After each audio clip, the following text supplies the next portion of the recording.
उत्तराखंड में एक बार कांग्रेस और एक बार बीजेपी सरकार की प्रथा लंबे समय से चल रही है। क्या इस बार पुष्कर सिंह धामी बीजेपी की धमक बरकरार रख पाएंगे या हरीश रावत के नेतृत्व में कांग्रेस सत्ता हासिल कर पाएगी? इसका जवाब 10 मार्च को मतगणना के बाद मिलेगा। फिलहाल दोनों पार्टियों में कांटे की टक्कर दिख रही है। इस दौरान उत्तराखंड कांग्रेस कैंपेन कमेटी के चेयरमैन और पूर्व मुख्यमंत्री हरीश रावत लगातार सक्रिय दिख रहे हैं। हरीश रावत ने एवन टीवी से खास बातचीत की और उत्तराखंड की जनता से अपनी बात रखी। साथ ही रावत बीजेपी पर आक्रामक दिखे। नमस्कार, स्वागत है आप सभी का एवन टीवी में और मैं हूं आप सभी के साथ ज्योति सिंह। आज के इस खास प्रोग्राम में जो हमारे साथ मेहमान जुड़ रहे हैं उनके बारे में जितना कहा जाए उतना कम है। ये वो मेहमान हैं जिन्हें राजनीति का चाणक्य कहा जाता है और साथ ही कांग्रेस का संकट मोचक भी कहा जाता है। तो आइए स्वागत करते हैं उत्तराखंड के पूर्व मुख्यमंत्री और कांग्रेस के वरिष्ठ नेता हरीश रावत जी का। सर, बहुत बहुत स्वागत है आपका एवन टीवी पर। एवन टीवी का बहुत धन्यवाद। लेकिन मैं चाणक्य हूँ न जो है संकट मोचक हूँ। मैं तो एक कांग्रेस का कार्यकर्ता मात्र हूँ और उत्तराखंड का एक राजनीतिक कार्यकर्ता हूँ। जी बिल्कुल, ये तो आपका बड़प्पन है सर। पहला सवाल जो मैं आपसे लेना चाहूंगी वो ये है कि चुनाव की तैयारियां कैसी चल रही हैं? बहुत अच्छी चल रही है। हमारे कार्यकर्ताओं में बहुत जोश है। आपने देखा होगा जब इलेक्शन की घोषणा हुई, कमीशन ने डेट घोषित की, तो कांग्रेस कार्यकर्ताओं ने कांग्रेस भवन में पटाखे फोड़ के मिठाइयाँ बांटी। तो ये बताता है कि हमारे कार्यकर्ता जो है चुनाव की घोषणा की प्रतीक्षा कर रहे थे और उनमें जोश है चुनाव जीतने का। क्या लगता है सर, इस बार कितनी सीटें आ रही हैं? हाँ, देखिए, मैं भाजपा की तरीके से अहंकार वाला व्यक्ति नहीं हूँ, लेकिन हमने मतदाताओं से ये प्रार्थना जरूर की है कि यदि हे मतदाता आप हमसे खुश हैं तो इतना बहुमत दीजिए कि हम एक स्थिर मजबूत सरकार दे सकें।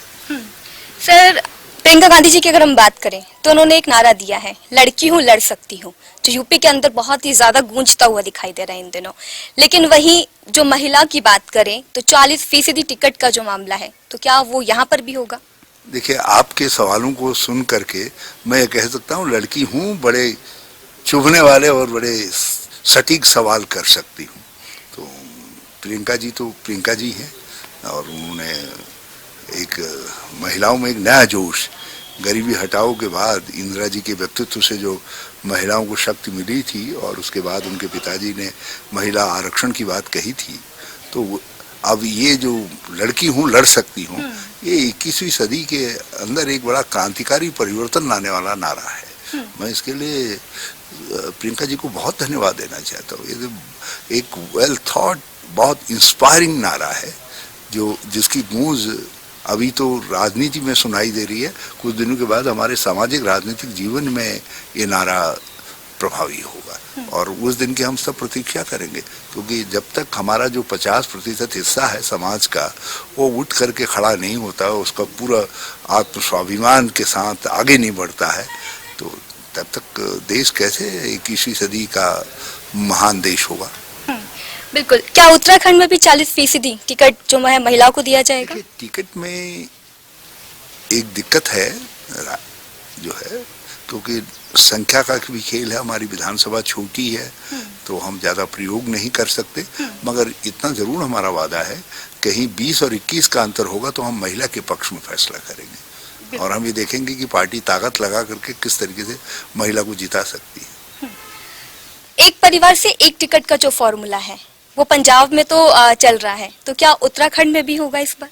देखिए, जो पार्टी का फॉर्मूला होगा तो वो तो सबको मान्य होगा, मगर अभी उत्तराखंड में ऐसा कोई निर्देश आया नहीं है, लेकिन जो भी निर्देश आएगा हम उसका पालन करेंगे। बिल्कुल। अब चुनाव को लेकर जो कैंडिडेट्स की लिस्ट है उसको लेकर आप क्या कहना चाहेंगे? हम अगले 1 हफ्ते के अंदर पहली लिस्ट जारी कर देंगे। रावत जी, एक बड़ा ही प्यारा सा सवाल आपसे करना चाहूंगी, क्योंकि आप उत्तराखंडी हैं, तो आपके लिए, क्योंकि सारे दर्शक ये जानते हैं और सुनना चाहते हैं आपको कि उत्तराखंडियत की परिभाषा आपके लिए क्या है?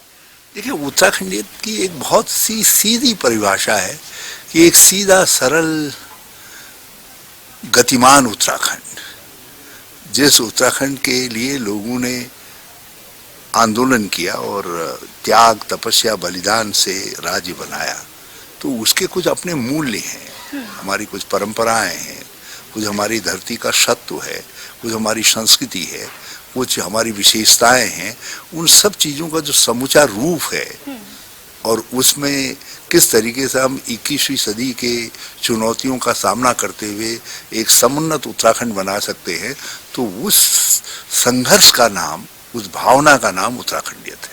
बिल्कुल। तो अभी हाल ही में जो भाजपा की सरकार रही, आप अगर उनकी बात करें तो कितने नंबर आप उनको देखते हैं? कुछ लिखा होता तो नंबर देते। हाँ। कॉपी में तो कुछ लिखा ही नहीं, उत्तराखंड के विकास में उन्होंने कुछ किया ही नहीं। और सबसे बड़ी बात यह है कि इसको उन्होंने खुद भी स्वीकारा, नहीं तो 3-3 मुख्यमंत्री क्यों बदलने पड़ते जो कुछ काम किया होता। जिसको 4 साल के करीब मुख्यमंत्री रखा उसको नकारा बता करके रातों रात कान पकड़ कर निकाल दिया, दूसरे को लाए, दूसरे को यही मान नहीं पड़ पाया क्यों मुझे बनाया, क्यों हटाया, और तीसरे को वो खाली फुदक रहे, तो उसको इतना वक्त ही नहीं मिला कि कोई कुछ दिखा सके, कर सके। तो कुछ लिखा ही नहीं जब उत्तराखंड के विकास की कॉपी में, जन कल्याण की कॉपी में, तो शून्य के अलावा क्या मार्क है इनके लिए, बताइए। और बहुत कहती है आपके आग्रह पर हम 1 नंबर कह देते हैं, 1 नंबर के लायक है। जी रावत जी, आपके बारे में कहा जाता है कि हरीश रावत वो हस्ती है जिसने उत्तराखंड कांग्रेस को हाईजैक कर रखा है, क्या ये बात सही है? आप तो मुझे आतंकवादी घोषित कर दे रही है? नहीं, हरीश रावत है तो कांग्रेस है। नहीं, ऐसा कुछ नहीं है, ऐसा कुछ नहीं है। कांग्रेस है तो तब हरीश रावत है, सत्यता ये है। और हमको यहाँ तक गढ़ करके बनाने वाली कांग्रेस है। लेकिन एक जगह पर पत्थर भी भारी हो जाता है, मैं तो इंसान हूँ, तो इसलिए हो सकता है कुछ लोगों को वजन महसूस होता हो, क्योंकि मैं एक जगह पर रहा। टेक्नोलॉजी की अगर हम बात करें तो ऐसा कहा जाता है, टेक्नोलॉजी की अगर हम बात करें तो ऐसे सब लोग कहते हैं कि रावत जी बड़े अच्छे से जानते हैं कि टेक्नोलॉजी का किस तरीके से फायदा उठाना है। फिर चाहे वो कोविड के दौरान आपकी ट्वीट को लेकर हो या फिर अभी जो आपने ट्वीट किया था, हलचल उत्तराखंड से लेकर दिल्ली तक मचाई गई थी। देखिए, टेक्नोलॉजी शक्ति है, आप उसका उपयोग कैसे कर रहे हैं इस पर निर्भर करता है। और मैं कोशिश करता हूं कि उसका जन कल्याण के लिए और पार्टी की भलाई के लिए उपयोग हो, और मैं ऐसा करता रहूंगा। अगर बीजेपी की बात करें तो ऐसे कितने नेता हैं बीजेपी के जो कांग्रेस में वापस लौटने को तैयार हैं? वहां तो भगदड़ मची हुई है, लेकिन हम नहीं चाहते। हम चाहते हैं कुछ विशेषज्ञ वहां रहें, ताकि जो भाजपा में हो रहा है वो आगे भी चलता रहे, क्योंकि इसमें वो भाजपा की ठीक ठाक सेवा कर रहे हैं। उन्होंने भाजपा को जो है अब भाजपा नहीं रहने दिया है, तो हम चाहते हैं वहीं बने रहें, अच्छा कर रहे हैं, उनको हमारी शुभकामनाएं हैं। और वैसे बहुत सारे लोग उनके आना चाहते हैं, वो तो मैं डंडा लेकर के बैठा हूँ। मैंने कहा भैया कैसे लोग इन सबको जिन कार्यकर्ताओं ने कांग्रेस को 5 साल संघर्ष के बाद इस लायक बनाया है, तो उनका हक भी तो देखना पड़ेगा ना। तो इतना ही लेंगे जितना पच सकता है। यानी कि बहुत सारे नेता हैं जो कांग्रेस में आने के लिए तैयार हैं इस वक्त। इतना ही लेंगे जितना पच सकता है कांग्रेस को। हाँ। रावत जी, अगर हम भाजपा की बात करें तो कोई ना कोई भाजपा में ऐसा तो चाहिए जो उछल कूद मचाने का काम करता रहे, तो क्या जो हरक सिंह है क्या वो वही काम कर रहे हैं? मैंने तो किसी का नाम नहीं लिया, आपने उनका नाम क्यों ले लिया? तो हमारे छोटे भाई हैं, हमारी शुभकामनाएं हैं, जो कुछ कर रहे हैं वो शुभकामनाएं हैं, आगे भी करते रहे। रावत जी के कौन कौन से मुद्दे होंगे, कांग्रेस के कौन कौन से मुद्दे होंगे उत्तराखंड के विकास को लेकर? देखिए, सबसे बड़ा मुद्दा तो बेरोजगारी का है, और फिर महंगाई ने लोगों के कटे में नमक का काम कर रही है। महंगाई, हर परिवार संतप्त है। उत्तराखंड में भ्रष्टाचार चरम पर, शरणाधारी है, इसमें सचिवालय में ट्रांसफर पोस्टिंग आदि में जो रुपया चला है उसकी बदबू से सारा सचिवालय भी बना रहा है।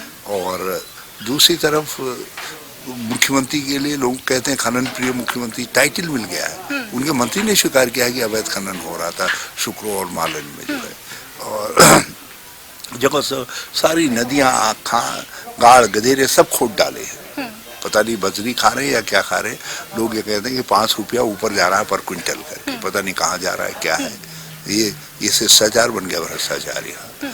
और उसके अलावा जो है हमारी शिक्षा और चिकित्सा व्यवस्था की धज्जियां उड़ा दी।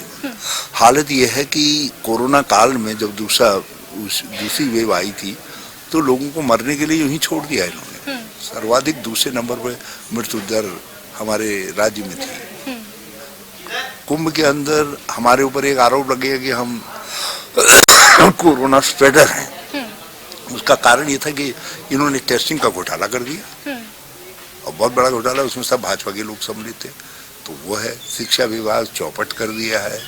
तो कुल मिलाकर के विकास ठप पड़ा हुआ है, राज्य की अर्थव्यवस्था चौपट है। तो इस समय हम बड़े ही ऐसे पायदान पर खड़े हैं जो चिंताजनक है, बहुत चिंताजनक स्थिति है। बल्कि जो नया मुख्यमंत्री होगा उसको बड़े अनुभव और बड़ी परिपक्वता दिखानी पड़ेगी कि इस स्थिति से राज्य को बाहर निकालने के लिए। रावत जी, आप जगह जगह जा भी रहे हैं और आप ग्रामीण इलाकों में भी गए हैं। पहाड़ी इलाकों की बात करें तो वहाँ की स्थिति इन दिनों कैसी है, क्योंकि कोविड भी लगातार चल रहा है और कई सारी जो फैसिलिटी है, दूर तक ये ओमिक्रॉन के मरीज दूर दूर तक पाए जा रहे हैं। और पहाड़ों में ठंड है, इस समय ठंड है, लेकिन ये तो ठंड तो हिमालय का स्वभाव है। तो हम इसके साथ संघर्ष करते हुए यहाँ तक आए हैं, तो आगे भी संघर्ष जारी रहेगा ठंड से, और काम करेंगे। राजनीतिक गलियारों में उत्साह है, राज्य के लोगों में उत्साह है। क्या लगता है जनता का मूड क्या है उत्तराखंड की? परिवर्तन, परिवर्तन, परिवर्तन के लिए लोग जो है, और मेरा सौभाग्य है कि वो परिवर्तन में कहीं मुझको भी देखते हैं, तो अच्छा लगता मुझे। एक प्रकार से मैं समझता हूँ कि वो चाहते हैं कि हरीश रावत एक मजबूत पारी खेले। बिल्कुल बिल्कुल। इसके अलावा अगर हम बात करना चाहें तो देखिए सर, थोड़े सवाल जो है वो थोड़ा तीखा हो जाएगा, लेकिन जिस तरीके से आपकी ट्वीट की बात करें हम, तो आपके ट्वीट में देखकर तो आपको क्या लगता है कि विरोधियों से ज्यादा लड़ना मुश्किल है या फिर विपक्षों के खिलाफ रणनीति बनाना? ये सब चीजें जो है, देखिए राजनीति के अंदर आपको हर पहलू को ध्यान में रखना पड़ता है और उसका जवाब ढूंढना पड़ता है, मुकाबला करना पड़ता है। क्या अब आपकी नाराजगी दूर हो गई है? बिल्कुल दूर, हमारी नाराजगी थी नहीं, हमने तो कुछ चीजें कोर्स करेक्शन के लिए बात कही थी। और सही बात है, आप किसी से शहर समुद्र तैरो जिसमें भाजपा ने कई मगरमच्छ छोड़ रखे हैं, तो कैसे तैरेगा जब उसका हाथ पांव बंधे होंगे? उसको फंक्शनल फ्रीडम और स्ट्रेंथ, बैकिंग सब जरूरी है। तो मैंने वही बातें तो कही मैंने। लेकिन ये मगरमच्छ था कौन? बीजेपी के बीजेपी का कई मगरमच्छ हैं, धन पशु मगरमच्छ, यही तो भाजपा के आभूषण है सब। CBI, IB, इंटेलिजेंस, सब आप जानती है अच्छी। ED।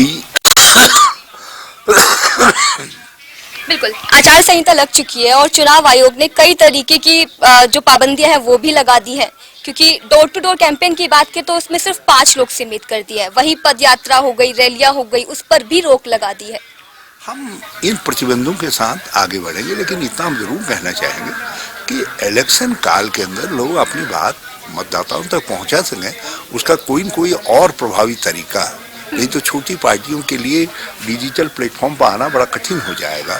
तो ये न्यायपूर्ण प्लेइंग फील्ड नहीं होगा, इसको हम सबके लिए समान खेल नहीं कह सकते। तो ये असमान हो जाएगा यदि डिजिटल ही सब कुछ होने लग जाएगा, जब तो ऑनलाइन ही सब कुछ होने लग जाएगा। तो इलेक्शन कमीशन को कोई तरीका निकालना चाहिए।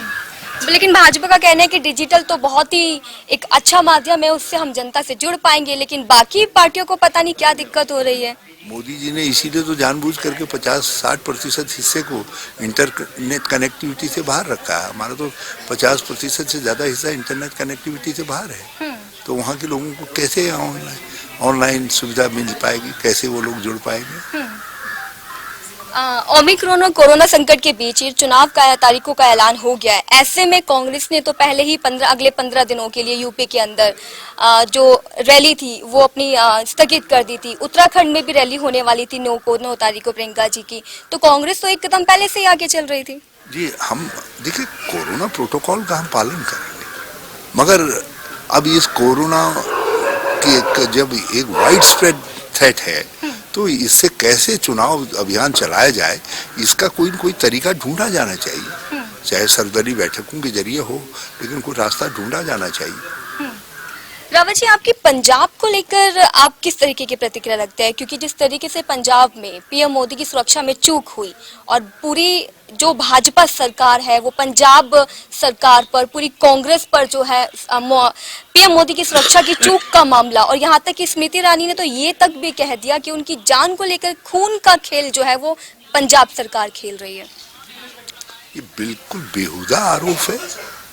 हाँ, चूक है, मगर चूक को लेकर के जिस तरीके से राजनीति की जा रही है वो भविष्य के लिए खतरनाक है। चूक की जांच होनी चाहिए ना, और प्रधानमंत्री की सुरक्षा के लिए राज्य सरकार का कानूनी तरीके से दायित्व हो, भले ही ये राज्य के अंदर आएंगे तो सुरक्षा की जिम्मेदारी उनको सौंपी जाए, लेकिन प्रधानमंत्री के चारों तरफ जो घेरा होता है उस घेरे के अंदर एसपीजी है, आईबी है, दूसरे एजेंसीज भी तो हैं जिन पर देश की सुरक्षा का इंतजाम दारोमदार है। यदि वो लोग प्रधानमंत्री की सुरक्षा का इंतजाम नहीं कर पाए, आपने अचानक मोड बदला जाने का, आप हेलीकॉप्टर के बजाय जब रोड से जा रहे हैं तो उस रोड को एक बार फिर से सैनिटाइज कर लिया जाना चाहिए था। आप पाकिस्तान के बॉर्डर के इतने नजदीक जा रहे हैं, और बीएसएफ प्राइवेटली वहाँ बीएसएफ की जिम्मेदारी है, क्योंकि 50 किलोमीटर तक का एरिया आपने बीएसएफ को दे दिया है कि भाई बीएसएफ वहाँ इंटरफेयर कर सकती है। अब राज्य पुलिस है, बीएसएफ है, आईवी है, एसपीजी है, सब है, तो जहाँ भी चूक हुई है जिस लेवल पर उसकी जांच करो। पंजाब सरकार ने जो जो चीजें सामने आई हैं, उन्होंने चीफ डीजीपी को बदला है, उन्होंने एसएसपी को बदला है, लेकिन उसके आड़ में जो राजनीति की जा रही है, जो मोटिव एट्रीब्यूट किए जा रहे हैं, उसको हम कतई स्वीकार नहीं करते। बिल्कुल गलत बात है, और इससे आइंदा के लिए सुधारात्मक कदम उठाने में मदद नहीं मिलेगी, बल्कि और जटिलता आएगी। तो भाजपा नहीं चाहती कि सब फैक्ट सामने आए। फैक्ट तो ये है कि भाजपा के कार्यकर्ता प्रधानमंत्री के कारवां के पास पहुंच गए। कैसे पहुंच गए? किसी ने तो बताया होगा उनको। केवल आंदोलनकारी नहीं पहुंचे थे सड़क में, वो भी पहुंचे थे भाजपा के कार्यकर्ता। तो इसका मतलब है कहीं न कहीं पे ये लीग के रूट चेंज हो रहा है, ये भाजपा तक तो मालूम था। एक आखिरी सवाल आपसे करना चाहूंगी, उत्तराखंड की जनता को क्या मैसेज देना चाहते हैं आप? चाहते हैं आप परिवर्तन के लिए वोट करिए, और हम उस परिवर्तन का उपयोग एक सक्षम उत्तराखंड बनाने के लिए, एक आगे बढ़ा हुआ उत्तराखंड, विकासशील उत्तराखंड और रोजगार मूलक उत्तराखंड बनाने के लिए करेंगे। चलिए, बहुत बहुत धन्यवाद हमसे बातचीत करने के लिए। तो यहाँ पर एवन टीवी से खास बातचीत कर रहे थे उत्तराखंड के पूर्व मुख्यमंत्री और कांग्रेस के वरिष्ठ नेता